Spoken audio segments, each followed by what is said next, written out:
प्रदेश सरकार जहां नारी शक्ति के अभियान चला रही है, वहीं दूसरी तरफ प्रदेश की महिलाओं के उत्पीड़न की खबरें लगातार सामने आ रही हैं। सुनवाई और न्याय के लिए महिलाएं दर-दर भटक रही हैं, लेकिन उनकी कहीं सुनवाई नहीं हो रही है।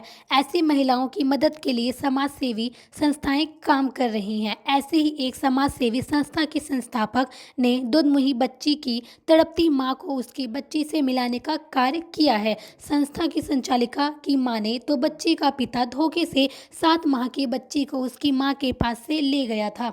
बच्ची की तलाश में मां बच्ची को पाने के लिए दर-बदर की ठोकरें खाती और अपनी गुहार लेकर एक दरवाजे से दूसरे दरवाजे को खटखटा रही थी, लेकिन उसकी कहीं कोई सुनवाई नहीं हो रही थी। ऐसे ही भटकते हुए उस पर एक समाज सेवी संस्था की नज़र पड़ी।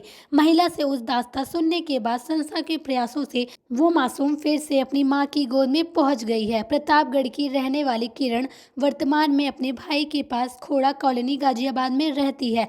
किरण एक ब्यूटी पार्लर का कार्य करती है। इस दौरान लगभग 4 वर्ष पहले किरण की मुलाकात राजपाल नामक व्यक्ति से हुई थी। करीब 1 साल बाद राजपाल एवं किरण की परिजनों की सहमति से दोनों की शादी हो गई थी।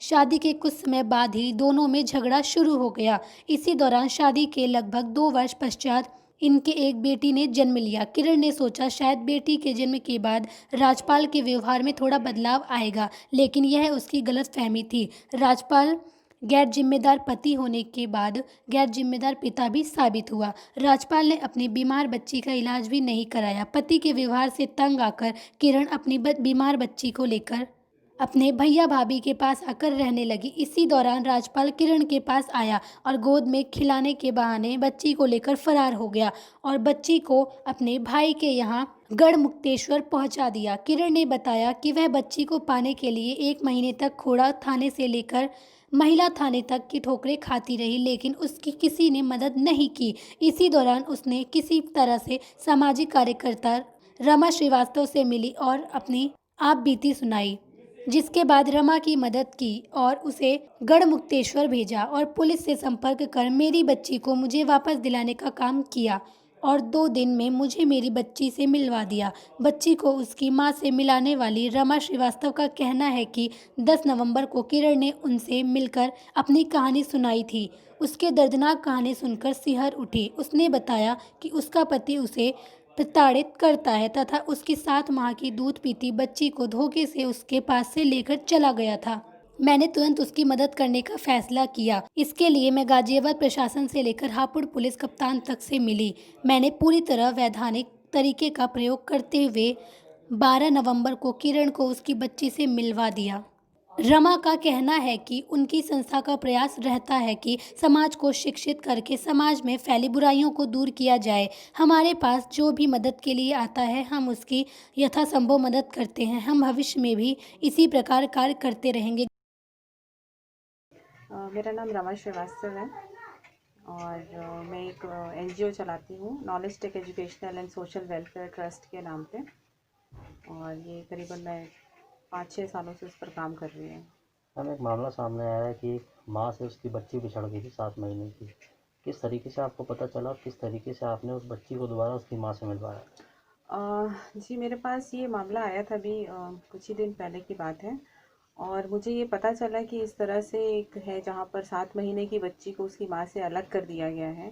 पति पत्नी के बीच में कुछ तनाव था, बहुत एग्जैक्टली मुझे नहीं उस टाइम पे पता चला, बट हाँ, बच्ची की माँ ने जब मुझे संपर्क किया और उसने बताई सारी चीज़ें कि मैम ऐसे ऐसी चीज़ें हैं और मेरे पति ने ज़बरदस्ती मेरी बच्ची को मुझसे छीन लिया है और करीबन 1 महीने से मैं अपनी बच्ची से दूर हूँ, और इस चीज़ के लिए मैं महिला थाने भी गई हूँ और वहाँ पर भी तो बहुत ज़्यादा वहाँ सुनवाई नहीं हुई। तो इसीलिए अगर आप कुछ कर सकती हैं तो मुझे भी थोड़ा सा अजीब लगा कि ऐसे महिला थाने में भी जाने पर या अगर नहीं सुनवाई होती है तो लोग कहाँ जाएंगे फिर, अगर प्रशासन इन चीज़ों पर ध्यान नहीं जाएगी और प्रोसेस ईजी नहीं होगा तो बहुत मुश्किल हो जाएगा। क्योंकि उसने मुझे ये भी बताया कि सब यही कह रहे हैं कि सारा काम कोर्ट का है और वहीं से होगा। तो फिर मैंने सोचा कि ठीक है, मैं एक बार इसको कोशिश करती हूँ करने की, और मैंने गाज़ियाबाद में भी जो प्रशासन है वहाँ से लेकर के हापुड़ के एसएसपी तक बात की, और 2 दिन के अंदर मैंने लीगल प्रोसेस के थ्रू, ऐसा भी नहीं कि मैं कहीं इलीगली गई हूँ, लीगल प्रोसेस के थ्रू जो कि संभव था, मैंने उनको उनकी बच्ची वापस दिलवा दी। मेरी शादी 18 अप्रैल सन 2018 में हुई थी राजपाल के साथ। और जब से मेरी शादी हुई है मेरे हस्बैंड मुझे बहुत परेशान करते हैं, फिज़िकली और मेंटली बहुत ज़्यादा टॉर्चर करते हैं।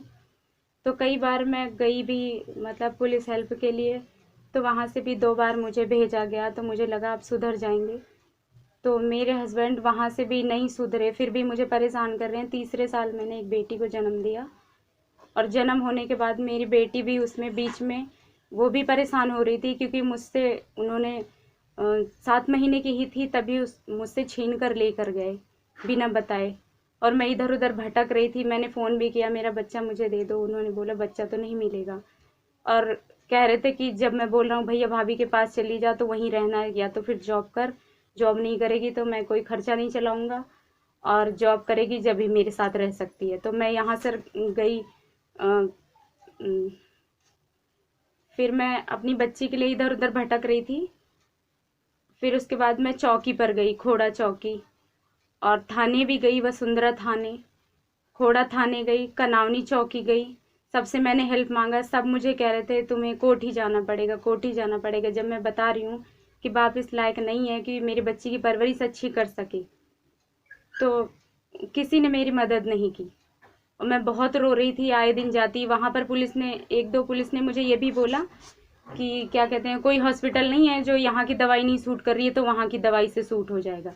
मैंने 1090 पे भी तो कॉल किया, किसी ने मेरी कोई हेल्प नहीं करी। मैम, एक तरफ सरकार बेटी बचाओ बेटी पढ़ाओ का नारा दे रही है, हाँ, नारा ऐसे दे में रही। आप लगातार प्रशासन के पास भी गई, पुलिस के पास भी गई, जी, कोई सुनवाई नहीं हुई, क्या कहते थे पुलिस वाले? पुलिस वाले कहते थे कि कोर्ट जाओ, कोर्ट जाओ, ये बेटी बचाओ बेटी पढ़ाओ, फिर ये ऐसे क्यों कर रखा है। क्योंकि जब मैं अपनी बेटी को बचाना चाहती हूँ तो कोई मेरी मदद नहीं कर रहा है, जबकि इतना सब कुछ कर रखा है मदद के लिए। जब मैं बता रही हूँ मेरी बच्ची की वहाँ कोई भविष्य नहीं है, और तो उस पर मदद करने के बजाय मुझे कोर्ट भेजा जा रहा है, जबकि कोर्ट का प्रोसीजर बहुत लंबा है। और बच्चे की कस्टडी का भी कोई उन्होंने नहीं अप्लाई किया था कि हाँ मैं कोर्ट जाऊँ उसके लिए, तो मदद करना चाहिए था, किसी ने मेरी मदद नहीं की। फिर मैंने रमा मैम है, रमा श्रीवास्तव मैम, उनसे मैंने किसी के थ्रू कांटेक्ट किया, तो उन मैम ने मेरी बहुत मदद करी आने जाने से, क्योंकि मेरे पास पैसे भी नहीं थे कि मैं वकील करके कोर्ट जाऊं अपनी बच्ची को लेने। और मेरी बच्ची 7 महीने की थी, दूध पीती बच्ची थी, कुछ खा पी नहीं सकती थी, तो इतना लंबा प्रोसीजर होता, फिर आगे पता नहीं कितना टाइम होता। तो मुझे बच्ची जल्दी चाहिए थी और ठीक ठाक चाहिए थी, तो मैंने मैम से बहुत हेल्प मांगी। तो मैम ने सुनते के साथ ही उन्होंने मेरे हालात को, मेरी सिचुएशन को समझा, उन्होंने मेरे बहुत मन से मेरी मदद करी और 2 दिन में मेरी बच्ची मुझे दिला दी। हम गाजियाबाद से आपकी बच्ची को आपके हस्बैंड कहाँ ले गए थे, किस जगह? सर गाजियाबाद से मेरे हस्बैंड उठा ले गए थे हापुड़। जी। तो मैं यहाँ से भी बहुत मदद मांग रही थी, नहीं कर रहा था कोई मेरी मदद। आप वापस गाजियाबाद पहुंची हैं? बच्ची जी, मैं आपके पास गाजियाबाद है? पहुँच गई हूँ, अब बच्ची मेरे पास है, ठीक ठाक है मेरी बच्ची। खुशी है एक बार की 7 महीने की बच्ची बहुत फिर से ज़्यादा देख रहे खुशी हैं। है मेरे मन को, क्योंकि एक माँ को उसका बच्चा मिल गया, इससे बड़ी खुशी क्या हो सकती है। पर ये मैं कहती हूँ कि जो महिला थाना और ये सब बना रखा है ना, अगर ऐसी सिचुएशन में वो मदद नहीं कर सकती तो कोई फायदा नहीं है। क्योंकि जब एक माँ को जब वो बोल रही है कि हाँ मेरा बच्चा ठीक ठाक नहीं है, वहाँ मुझे पता है ना, एक माँ ही समझ सकती है कि मेरा बच्चा किस हालात में और कैसे है। तो बेटी बचाओ बेटी पढ़ाओ, फिर ये महिला थाना और ये 109 काहे की हेल्प हो रही है, किस बात की हेल्प हो रही है। हम रमा श्रीवास्तव जी के लिए कुछ कहना चाहेंगे? सर मैं गाजियाबाद से संवाददाता आकाश चौधरी की रिपोर्ट।